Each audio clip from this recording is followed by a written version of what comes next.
The quantum sensors aboard the Europa Research Station picked up the anomaly at 3:47 Earth Standard Time. Dr. Sarah Chen dismissed it initially. Quantum fluctuations were common in the outer solar system. But when the signal repeated exactly 17 seconds later, she knew this was different. Within minutes, her team confirmed they were detecting organized patterns, artificial signals that defied every known human communication protocol. The first ships appeared 6 hours later. They emerged from ripples in space-time like obsidian arrows piercing reality itself. Their hulls absorbed all light, creating void-black silhouettes against Jupiter's swirling storms. The Europa Station's primitive defensive systems didn't even register as a threat to them. They simply ignored it, proceeding toward Earth with methodical precision. Humanity's first contact with an alien civilization lasted exactly 23 minutes. No demands, no warnings, no chance for diplomacy.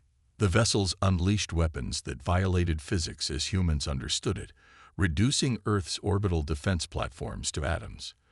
Major population centers were struck with surgical precision, not to destroy them completely, but to cripple infrastructure and create chaos. They called themselves the Consortium. Through their actions, they made their message clear. Humanity was too dangerous to be allowed unrestricted development.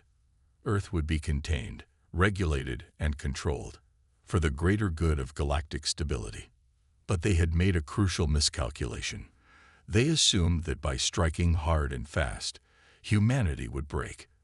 That faced with overwhelming technological superiority, humans would submit to their new role as a regulated species. They didn't understand that humans had been preparing for this moment for centuries, not through technology, but through stories. Every alien invasion narrative, every post-apocalyptic tale, every story of humanity facing impossible odds had served as mental conditioning. When the real invasion came, humanity didn't panic. They had rehearsed this moment in their collective imagination countless times. Instead of breaking, they adapted. Admiral Helena Santos stood in the smoking ruins of Rio de Janeiro's Space Command, watching holographic displays track the consortium ships in orbit. "Status report," she demanded, her voice steady despite the chaos around her. 70% of orbital defenses destroyed. Ground-based anti-spacecraft batteries at 30% capacity. "But Mom," Lieutenant Rodriguez paused, a hint of fierce pride entering his voice. "Every surviving manufacturing facility on the planet has already begun retooling for war production. The fusion plants in Antarctica are running at 110% capacity. And the lunar shipyards, they're not just repairing ships. They're modifying them, using data from the attacks to adapt our technology." Santos nodded, a grim smile forming. The consortium had expected to find a primitive species, technically advanced enough to be dangerous, but psychologically unprepared for real conflict. Instead, they found a species that had been imagining this fight for generations. "Get me a secure line to all surviving military commands," Santos ordered. "Tell them to implement Protocol Omega." Protocol Omega wasn't a defensive strategy. It wasn't about surviving the invasion or even fighting back. It was humanity's answer to finding themselves in a universe more advanced and more dangerous than they had imagined. Total industrial and technological mobilization on a scale never before attempted. As Santos watched, more displays lit up across the command center. Underground factories that hadn't existed 12 hours ago began production. Orbital shipyards transformed from civilian facilities into military production centers. AI systems previously restricted to research began analyzing combat data, evolving military doctrine in real time. The consortium had intended their attack to force humanity into submission. Instead, they had triggered something unprecedented: the full awakening of humanity's industrial and innovative potential. Every defeat was analyzed, every lost battle studied, every piece of destroyed technology examined for clues. Humanity didn't just adapt their technology. They adapted their entire way of thinking about space warfare. When consortium shields proved impenetrable to conventional weapons, humans developed weapons that bypassed shields entirely. When consortium ships proved faster and more maneuverable, humans created combat doctrines that turned their own solar system into a weapon, using gravity wells and radiation belts as tactical advantages. 3 weeks after first contact, humanity launched their first counterattack. It wasn't a grand battle or a heroic last stand. It was a tactical strike against a single consortium vessel, using principles of warfare that the aliens had never encountered because no species had ever been desperate or creative enough to attempt them. The attack succeeded. One ship, a single victory against an overwhelming force. But it proved something vital. The consortium could be fought. They could be hurt. They could be beaten. As Admiral Santos reviewed the battle data, she received word that manufacturing centers across Earth had already begun incorporating lessons from the engagement into new weapon designs. Humanity wasn't just fighting back. They were evolving, adapting, becoming something new. The consortium had wanted to prevent humanity from becoming a threat to galactic stability. In doing so, they had created exactly what they feared most: a species that would never again be vulnerable, never again be unprepared, and never again accept limitations imposed by others. The real war was just beginning. Dr. Marcus Zhang stood in what had once been the world's largest semiconductor fabrication plant. Just 2 months ago, this facility had produced quantum processors for civilian computers. Now, the vast complex hummed with a different kind of energy as it churned out neural-linked targeting systems and quantum-entangled communication arrays. "Show me the latest production figures," he commanded, his augmented reality display overlaying production statistics across his vision. The numbers were impressive, but not good enough. Not yet. "Sir," his assistant's voice carried an unusual edge of excitement. "Project Prometheus is ready for testing." Zhang allowed himself a small smile. Project Prometheus represented humanity's first true breakthrough in understanding consortium technology. Not through capturing their devices. The aliens' tech had a frustrating tendency to self-destruct when tampered with. Instead, they had achieved it by observing, theorizing, and then building their own versions based on entirely different principles. The testing chamber was a reinforced bunker deep underground. Inside, a device that looked deceptively simple sat on a pedestal, a metallic sphere about the size of a basketball, covered in fractal patterns that seemed to shift when viewed directly. "Begin test sequence," Zhang ordered. The sphere hummed to life, emitting a field that didn't just block energy. It redirected it, transformed it, turned the very laws of physics into weapons. It wasn't a copy of consortium shield technology. It was something new, something they would never expect. Across the planet, similar breakthroughs were happening at an unprecedented pace. Humanity had discovered that their greatest weapon wasn't technology. It was their ability to approach problems from angles the consortium had never considered. In orbit, Commander Yuki Tanaka watched as her fleet conducted maneuvers that would have been considered insane just months ago. Traditional space combat doctrine called for careful, calculated movements. Instead, her ships dove through Jupiter's radiation belts, using the lethal environment as cover. They accelerated at forces that would have killed unaugmented humans, their crews protected by hastily developed inertial dampeners that worked on principles the consortium had never explored. "Battle Group Theta, execute maneuver pattern Echo 7, she ordered. The ships responded instantly, their movements appearing chaotic, but following a complex pattern developed by AIs that had evolved specifically to counter consortium tactics. The aliens fought with perfect precision, their formations flawless, their strategies refined over millennia of combat, but they had never faced an enemy that treated the very concept of proper warfare as a limitation to be overcome. When consortium ships appeared, humanity's vessels didn't form up into opposing battle lines. They scattered like startled fish, only to regroup at impossible angles, attacking from vectors the aliens' tactical computers dismissed as suicidal. They used stellar phenomena as weapons, lured consortium vessels into carefully prepared gravitational traps, and turned their own predictability against them. Back on Earth, The transformation continued. Every defeat was analyzed, every victory dissected for advantages that could be replicated.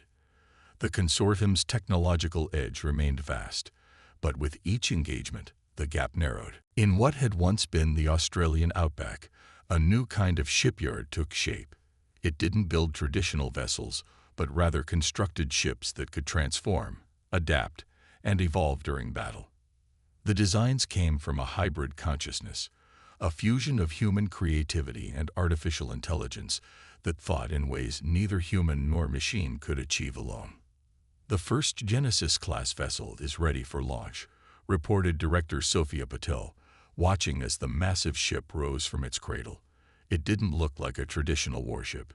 It barely looked like a human design at all. Its hull was composed of self-repairing metamaterials. Its weapons were based on principles that even their creators didn't fully understand, and its tactical systems learned and evolved in real time. But most importantly, it represented something the consortium had never encountered before, a ship designed not to fight according to established rules of warfare, but to change those rules entirely. As the Genesis ship conducted its first space trials, Admiral Santos received reports from across the solar system. The lunar defense platforms had been completely rebuilt, now incorporating technology that could predict and counter consortium attack patterns. The Martian colonies had transformed their mining equipment into weapons that could pierce alien shields by approaching the problem from angles the consortium had never defended against. They still outmatch us technologically, Santos observed, watching the Genesis ship's test data. But they don't outthink us. Not anymore. The consortium had expected humanity to either submit or fight according to established patterns of warfare. Instead, humanity had chosen a third option. They had decided to rewrite the rules of conflict itself. Every human innovation wasn't just an advancement. It was a step into territory the consortium had never explored because they had never needed to. As Jean reviewed the latest test results from Project Prometheus, he received word that similar breakthroughs were happening in facilities around the world. Humanity wasn't just catching up to consortium technology. They were developing entirely new branches of science, driven by necessity and unbounded by conventional thinking.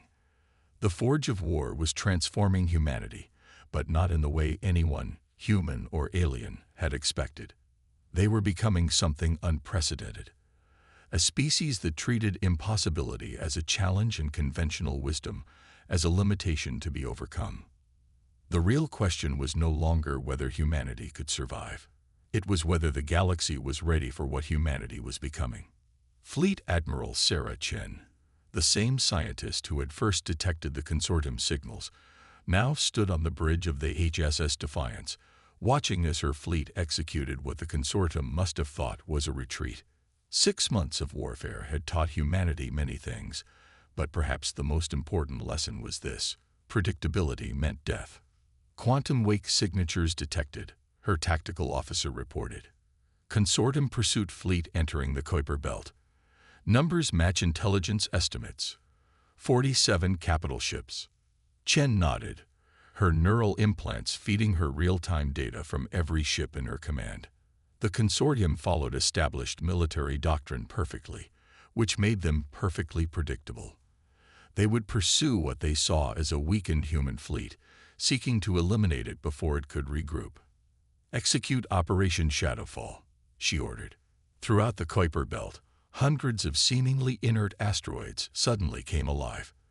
They weren't rocks at all, but quantum-shrouded human vessels, each one equipped with weapons that had never existed 6 months ago. The consortium ships found themselves surrounded, their perfect formation now a perfect trap. But the aliens weren't helpless. Their ships began to adapt, their ancient AI systems finally learning to anticipate human unpredictability. Energy beams lashed out, destroying several human vessels before they could bring their weapons to bear. They're learning, Chen observed, watching the tactical display. Good. Now show them what we've learned. The human fleet executed their real strategy. Each destroyed vessel released a cloud of quantum-entangled particles, debris that seemed random but formed a complex pattern. As the consortium ships passed through these clouds, their supposedly impenetrable shields began to flicker. Shield disruption at 60%, the tactical officer reported. The quantum resonance cascade is working. This was humanity's latest innovation. Weapons that didn't try to overpower consortium shields, but instead turned the very principles those shields operated on against them. It was warfare on a quantum level, where the distinctions between particle and wave, matter and energy, became weapons in themselves. In the heart of the consortium formation, something impossible happened. Space itself seemed to twist, creating a localized distortion that their ships couldn't compensate for. This was Project Prometheus in action, not just new technology, but a new understanding of reality itself. Multiple consortium vessels showing critical system failures. The tactical officer announced, a note of fierce pride in her voice. They're breaking formation. For the first time in known history, a consortium battle fleet was in disarray. Their perfect coordination shattered, their tactical doctrine useless against an enemy that turned chaos itself into a weapon. But victory came at a cost. A third of Chen's fleet was destroyed or disabled. The remaining ships had sustained damage that would have been considered fatal before the war. But human vessels no longer needed to be pristine to be lethal. They just needed to be functional enough to fight. As the battle concluded, Chen received a priority transmission from Earth Command. The quantum resonance data from this engagement would be invaluable. Every consortium response, every adaptation, every counter-strategy would be analyzed, learned from, improved upon. "Ma'am," her communications officer called out, "we're detecting unusual transmissions from the retreating consortium ships. They're requesting communication." The bridge fell silent. In 6 months of war, the consortium had never attempted to communicate with human forces during combat. Their transmissions had been limited to demands for surrender or threats of annihilation. "Put it through," Chen ordered, her mind racing with possibilities. The transmission was brief, but its implications were staggering. The consortium wasn't just requesting communication. They were requesting a cessation of hostilities to reassess the strategic situation. In their carefully worded diplomatic language, one truth became clear. Humanity had done what no species had managed in 10,000 years of consortium dominance. They had forced the consortium to question their assumptions. Back on Earth, the implications of this development rippled through military and civilian command structures. Humanity had proven they could fight the consortium to a standstill, but more importantly, they had shown they could innovate faster than the aliens could adapt. In research facilities across the solar system, scientists and engineers continued their work with renewed vigor. Every piece of data from the battle would spawn new technologies, new strategies, new ways of approaching the fundamental forces of the universe. The consortium had thought they were containing a primitive species that had developed too quickly. Instead, they had created something unprecedented. A civilization that could turn the very act of being outmatched into a source of strength. As Chen watched the consortium ships retreat, she reflected on how far humanity had come. They weren't just fighting back anymore. They were revolutionizing the very nature of warfare. And somewhere in the vast darkness of space, she knew the consortium was beginning to understand what they had inadvertently created. An enemy that grew stronger with every attempt to suppress them. Captain Maya Patel stood in the observation dome of humanity's first extrasolar colony on Proxima Centauri, watching the quantum distortion sensors track consortium fleet movements. The displays showed something unprecedented. The aliens were retreating from multiple sectors, consolidating their forces around key strategic points. "They're adapting to us," her XO, Commander David Chen, observed, "but not fast enough." The tactical display updated, showing the positions of human strike forces throughout nearby space.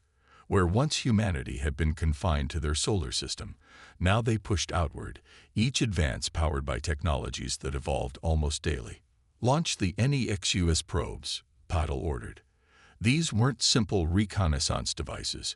They were the latest evolution of Project Prometheus, capable of creating localized quantum disruptions that could trap consortium ships in bubbles of distorted spacetime. Across 20 light-years of space, humanity's offensive was transforming the galaxy, not through overwhelming force. The consortium still possessed superior numbers and technology, but through innovation that bordered on artistic improvisation. Deep in consortium space, Operation Oracle began. Thousands of microscopic quantum-entangled devices, disguised as space debris, had been seeded throughout enemy territory. Now they activated, creating a vast network that could predict consortium fleet movements before they happened. "We're detecting massive quantum wake signatures," the sensor officer reported. "The consortium is launching a counteroffensive. Scale, it's unprecedented." The tactical display shifted, showing hundreds of consortium warships emerging from quantum space. This wasn't a simple battle fleet. It was a force designed to end the human threat once and for all. But humanity had anticipated this. In the 8 months since first contact, they hadn't just been developing weapons. They had been rewriting the rules of how space itself could be used in warfare. "Execute Protocol Helios," Patel commanded. Throughout human-controlled space, quantum beacons activated. These devices, based on principles discovered during the analysis of consortium technology, didn't just affect ships. They altered the fundamental properties of space itself, creating zones where the aliens' advanced drives couldn't function. The consortium fleet found itself fragmented, their carefully coordinated attack disrupted by regions of space that simply didn't behave as they should. This was humanity's newest innovation, the ability to turn territory itself into a weapon. But the consortium had learned from their previous defeats. Their ships began adapting, their ancient AI systems evolving new countermeasures in real time. Energy beams of impossible power lashed out, destroying several human outposts before their defenses could respond. "They're not just adapting anymore," Chen noted, watching the tactical display. "They're innovating." This was the moment humanity had been preparing for. The consortium had finally been pushed far enough to break from their rigid military doctrine.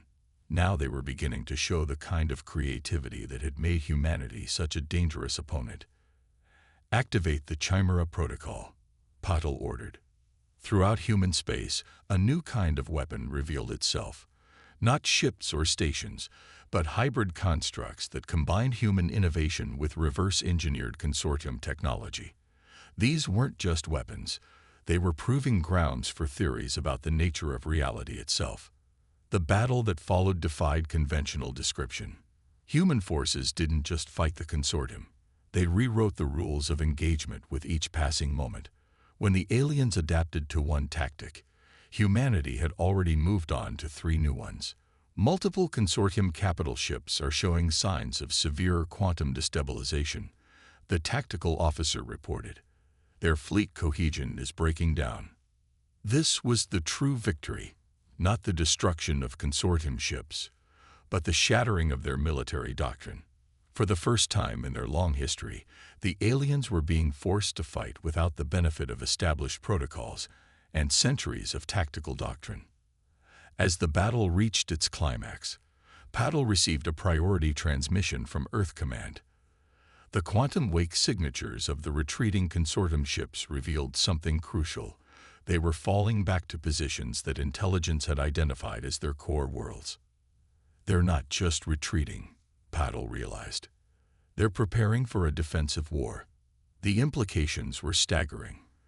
The consortium, a civilization that had dominated the galaxy through technological superiority and unwavering military doctrine, was being forced to fundamentally change how they approached warfare.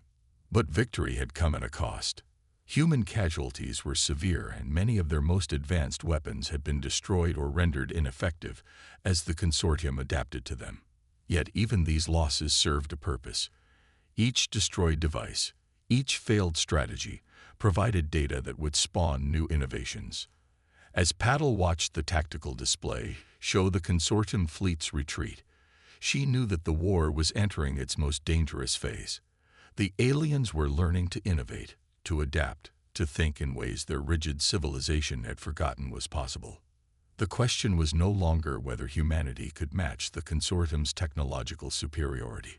It was whether they could maintain their edge in the one area where they still held absolute advantage: the speed at which they could innovate and adapt. Grand Admiral Helena Santos stood aboard the bridge of the HSS Prometheus, humanity's most advanced warship, as it emerged from quantum space near the heart of consortium territory. The vessel represented everything humanity had become in the year since first contact, a fusion of innovation, adaptation, and sheer determination that defied conventional understanding. Multiple consortium signatures detected, her tactical officer reported. They're different, Admiral. These aren't standard configurations. The tactical display showed something unprecedented. The consortium ships weren't arranged in their usual perfect formations. Instead, they moved in patterns that seemed almost human in their unpredictability. After a year of warfare, the aliens had finally begun to truly adapt. "They've learned from us," Santos observed, a grim smile forming. "Now let's show them what else we've learned from them." The Prometheus wasn't just a warship. It was a test bed for technologies that pushed the boundaries of physical reality. Its quantum core, derived from principles observed in consortium technology, but developed along paths the aliens had never explored, could manipulate the fabric of space-time itself. "Execute Operation Singularity," Santos commanded. Throughout nearby space, quantum beacons activated, creating a web of interconnected fields that turned the battlefield itself into a weapon. But the consortium was ready. Their ships responded with countermeasures that showed clear signs of human influence: unpredictable, innovative, dangerous. The battle that followed would be studied by military historians for centuries. It wasn't just a clash of ships and weapons, but a confrontation between two fundamentally different approaches to warfare. The consortium had learned to innovate, but humanity had already moved beyond simple innovation. "Multiple quantum fractures detected," the science officer reported. "The consortium ships are using our own tactics against us." Santos nodded. This was expected. What the consortium didn't realize was that humanity had already prepared for this moment. Every human innovation they had copied and adapted had led them exactly where humanity wanted them to be. "Initiate Protocol Omega," Santos ordered. The Prometheus's quantum core pulsed, sending waves of energy through space that interacted with the quantum fractures the consortium ships had created. The result was something neither side had fully predicted: a cascade of quantum interactions that turned the aliens' own adaptations against them. But the consortium's response proved they had truly changed. Instead of attempting to power through the quantum cascade as their doctrine would have once demanded, their ships scattered, each adopting different tactics, different approaches, showing true creativity in their attempts to counter the human strategy. "They're not just copying us anymore," Santos realized. "They're evolving." This was the moment everything had led to. Not a final battle for supremacy, but a demonstration that even the most rigid civilization could change when sufficiently challenged. The consortium, which had dominated the galaxy through unwavering adherence to established protocols, had been forced to remember how to adapt. As the battle reached its climax, something unprecedented happened. The consortium fleet didn't retreat, but they didn't press their attack either. Instead, a transmission reached the Prometheus, broadcast on all frequencies in perfect human standard. "We request negotiation." The message stated simply, not for surrender, but for understanding. The bridge fell silent. This wasn't just a request for diplomatic contact. It was an admission that the consortium's entire approach to galactic civilization needed to change. They had sought to contain humanity to prevent them from becoming a destabilizing force. Instead, humanity had become the catalyst for the consortium's own evolution. In the months that followed, the galaxy transformed. The peace negotiations weren't simple discussions of borders and spheres of influence. They were exchanges of ideas, of technologies, of fundamentally different ways of approaching the universe itself. Humanity gained access to technologies that would have taken them centuries to develop on their own. But what they offered in return was perhaps more valuable. They taught the consortium how to innovate again, how to think beyond established patterns, how to evolve. 5 years after first contact, the first joint human consortium research facilities opened. They didn't just study technology or warfare. They explored new ways of thinking, new approaches to problems that neither civilization would have conceived of alone. Admiral Santos, now Earth's representative to the newly formed Galactic Council, often reflected on how far both civilizations had come. The consortium had sought to prevent humanity from becoming a threat to galactic stability. Instead, humanity had become the force that pushed the galaxy to evolve beyond stability into true growth. As she watched ships of both civilizations working together to explore the unknown reaches of space, Santos understood the true lesson of the war. The greatest power wasn't in technology or military might, but in the ability to adapt, to change, to see beyond the limitations of what was thought possible. Humanity had done more than survive or win. They had transformed the very nature of galactic civilization itself, and somewhere in the vast darkness of space, new challenges waited, ready to push both humanity and their former enemies to evolve even further.